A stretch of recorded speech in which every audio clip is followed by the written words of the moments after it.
Hi there, I'm Dr. Megan Von Holtz from Advanced Rehab and Medical. May is National Posture Month. Well, it's also National Hamburger Month, National Chocolate Custard Month, even National Salsa Month, but I think we're going to stick with National Posture Month, being that we're a rehab clinic.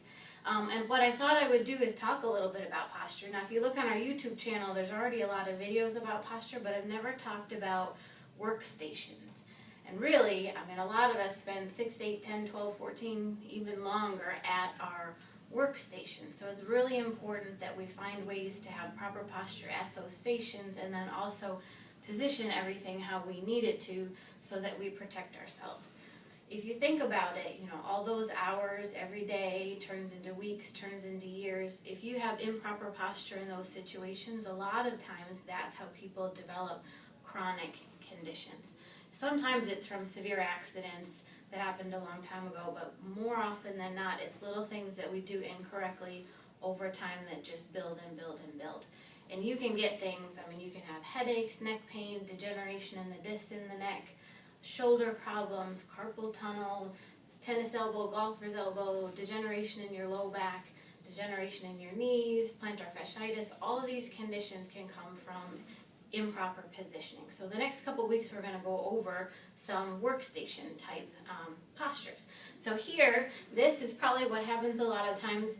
You get a job, you don't work for a fancy company, they've got this kind of leftover desk that someone isn't using anymore, and you show up and you can do it however you want, but you need to figure out for you what is going to work best posture-wise. So I'm just going to sit, honest, this is a leftover one we have. If I sit here at this station and just kind of put my hands here, this actually, it seems like it fits me pretty well.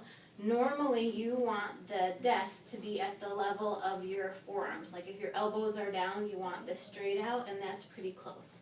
But I will tell you, if I'm going to do data entry, then I probably want to ask someone to put a keyboard tray here, because if I have my arms up like this, if you have this T-Rex posture, it's not going to be good for your elbows and your wrists over time. So you want to have someone put a keyboard tray here so that when I rest my elbows and have good posture, my hands are resting right on the keyboard. And when you put that in, you really want to make sure you've got 1 or 2 inches between your thighs and the keyboard. Now, I got really short legs, that's not a problem for me. Someone who's a lot taller, you may actually have to get a taller chair and bring things up compared to what I have to do. The other thing to realize when you do get the keyboard tray, you put the mouse on there too. You want them to be pretty close together. When you're working, if you're not using the mouse, you really don't want to lay your hand on the mouse. Some of them will come with supports for your wrists.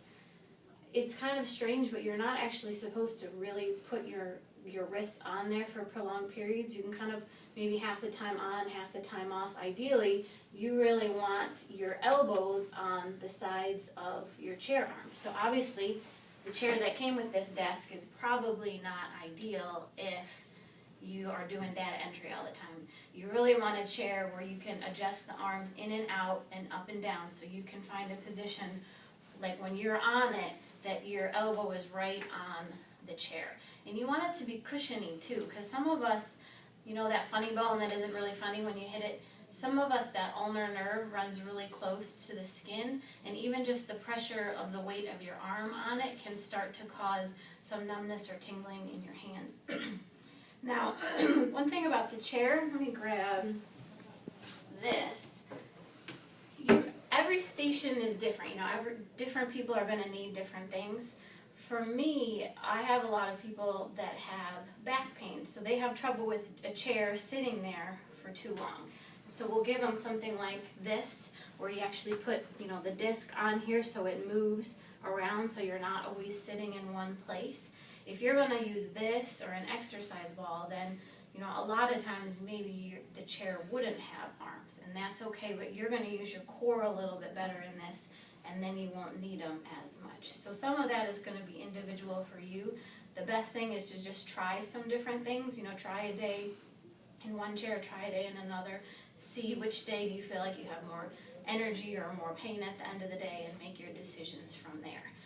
As you can see, we only talked briefly about chair and briefly about the keyboard, and there's a lot of other things we can cover. So in the next weeks we're going to go over more about where would you put the chair and where would you put the monitor, and even standing or treadmill workstations. And hopefully you'll learn a lot. Have a great day. Again, I'm Dr. Megan Von Holtz, Advanced Rehab and Medical.